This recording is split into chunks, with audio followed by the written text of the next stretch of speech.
Hello friends, இன்றைக்கி ஒரு ஹெல்த்தியான நைட்டு சாப்பாடு தான் பார்க்க போகிறோம். ராகி அடையும் தேங்காய் சட்னியும் தான். வாங்க எப்படி செய்கிறதுன்னு பார்க்கலாம்.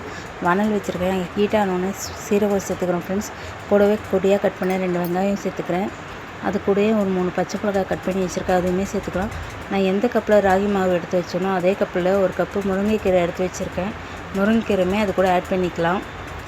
இதெல்லாம் நல்லா சேர்த்து வதக்கிக்கலாம் ஃப்ரெண்ட்ஸ். முருங்கைக்கீரை சாப்பிடாத பசங்களுக்கு கண்டிப்பாக இந்த மாதிரி முருங்கைக்கீரை போட்டு அடை செஞ்சு கொடுங்க, விரும்பி சாப்பிடுவாங்க.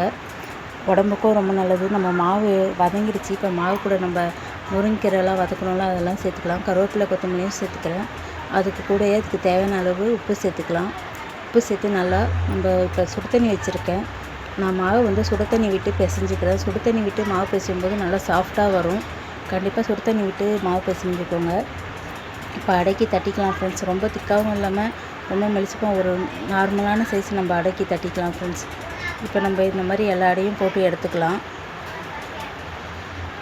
இந்த மாதிரி நம்ம நல்லா வேக வைக்கும்போது இது ரொம்ப நல்லாயிருக்கும். இது டக்குன்னு எடுக்க முடியாது. ஒரு 7 நிமிஷம் டைம் கொடுத்து எடுங்க. நான் அடை சுடுறதை பார்த்துட்டு பாப்பாவுமே நானும் சுடுவேன்னு சொல்லிட்டு அடை சுட்டுன்னு இருந்தாங்க. இன்றைக்கி நைட்டு டின்னர் அடையும் தேங்காய் சட்னியும் தான் ஃப்ரெண்ட்ஸ். நெக்ஸ்ட் வீடியோவில் பார்க்கலாம். பாய்.